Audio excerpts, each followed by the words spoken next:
सबको मेरी राम राम।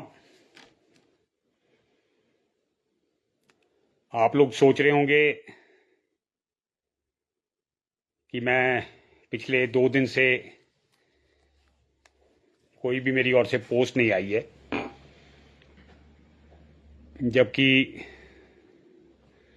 ये जो अभी मुद्दे हैं वो काफ़ी प्रज्वलित थे। पर मैं इसकी वजह बताता हूँ कि मेरे ऊपर 2 एफआईआर हुई है, एक कुल्लू थाने में और एक मणिकरण थाने में।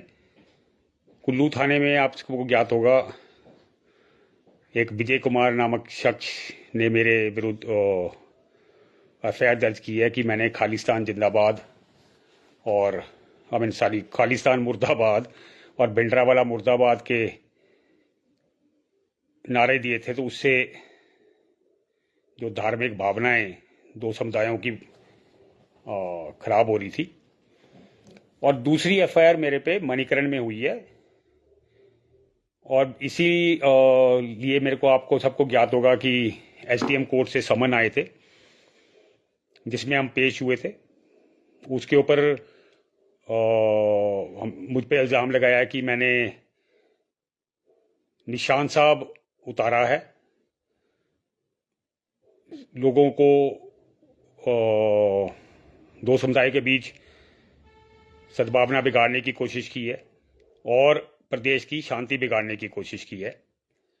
तो इसलिए एसडीएम साहब ने ऑर्डर करके मुझे बाउंड डाउन ऑर्डर लगाया है, जिसमें मुझे अगले 6 महीने के लिए कोई भी इंटरव्यू, डिबेट, सोशल मीडिया पे इस मामले पे कोई पोस्ट, किसी भी तरीके के धरने प्रदर्शन के अंदर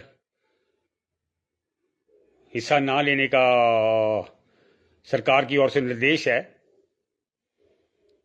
और मुझे 50,000 के मुचलके पे मतलब कि एक बॉन्ड लिया गया है, और मुझे हर महीने के पहले शनिवार को जरी थाने में 10 से 12 बजे के बीच में रिपोर्ट करने को बोला गया है।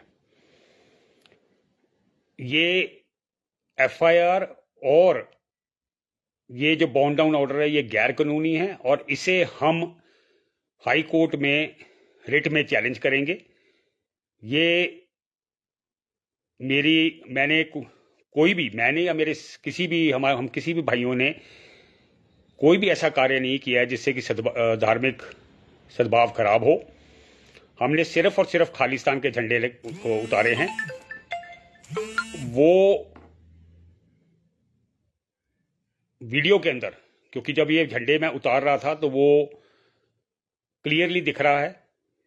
जब मैंने झंडे उतारे हैं तो उस समय भी जो सिख बंधु वहां खड़े थे, मैं उनको बोल रहा हूं कि निशान साहब लगाइए, ये भिंडरावाले के झंडे मत लगाइए। तस्वीर लगानी है गुरु गोबिंद सिंह की लगाइए, गुरु नानक की लगाइए, वो हमारे सनातन के शान है। आप भिंडरावाले के वो मत लगाइए। उस लाइव के अंदर और उसके बाद वो लाइव पत्रकार ने, किसी बंधु ने किया था, और उसके बाद जो मैंने भी लाइव किया था उसके अंदर भी मैंने झंडा दिखाया है। और इवन पुलिस को जब हैंड ओवर किया तो उसको परिंदा बनाया है, तो उसके अंदर क्लियरली मेंशन्ड है कि वो एक खालिस्तान का झंडा था जिसमें भिंडरावाले की तस्वीर थी। तो हम इसको हाई कोर्ट में चैलेंज करेंगे।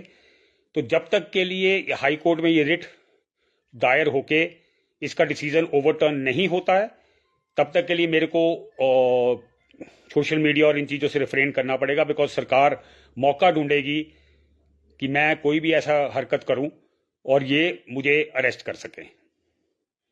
खैर, मैं जेल जाने से डरता नहीं हूं, पर न्यायपालिका का सम्मान करते हुए मैंने सोचा कि आप लोगों को बताऊं कि आप लोग ये इस बात को सोच रहे होंगे कि 2 दिन से अमन भाई की ओर से कोई भी पोस्ट नहीं आ रही है। तो इसका कारण ये है, सोम या मंगलवार को हमारी रिट फाइल हो जाएगी और हमें 100% उम्मीद है कि इसको ओवरटर्न किया जाएगा।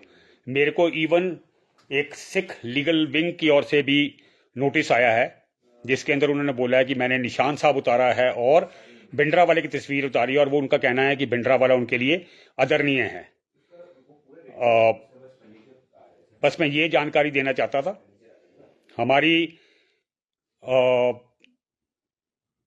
हमारे ऊपर जो गैर कानूनी तरीके से जो ये इन्फोर्स करने की कोशिश की गई है, इसके विरुद्ध हम लड़ेंगे, लीगली भी लड़ेंगे, और जब लीगली हम इस हमारे पक्ष में ये डिसीजन ओवरटर्न हो जाएगा तो हम मैदान में भी लड़ेंगे। आप सब भाइयों का इस देशभक्ति के मिशन में आप सबके साथ, आप सबकी सपोर्ट, आप सबकी हजारों की तादाद में, ये अगर डाटा मैं आपको बताऊं तो पिछले 15-16 तारीख से जब से ये इशू आया है तो तकरीबन 2 लाख पोस्टें हमारे सपोर्ट में पड़ी हैं। बहुत सारी ऑर्गेनाइजेशंस, रफली अराउंड 500 ऑर्गेनाइजेशंस ने अपनी सपोर्ट हमारे इस कॉज के लिए प्लेज की हैं। देश हिमाचल से नहीं, इवन बाकी प्रदेशों से भी लोगों ने हमारे इस बात की सपोर्ट की और वो इसके लिए खुश हैं कि हमने ये खालिस्तान का मुद्दा, ये भिंडरावाला का मुद्दा हमने जो है उठाया है। आपका बहुत बहुत धन्यवाद। जय श्री राम। जंग जारी रहेगी। और मैं इस संबोधन का अंत जो है वो ऋग्वेदा में जिस कुल को मैं बिलोंग करता हूं, सूद सोदा कुल को, उनके लिए जो लिखा है उससे कंप्लीट करूंगा। पर मारा के सूद तुम अग्नि कुल के वास, धर्म हेतु प्रकट हुए करो पाप का नाश। हर हर महादेव।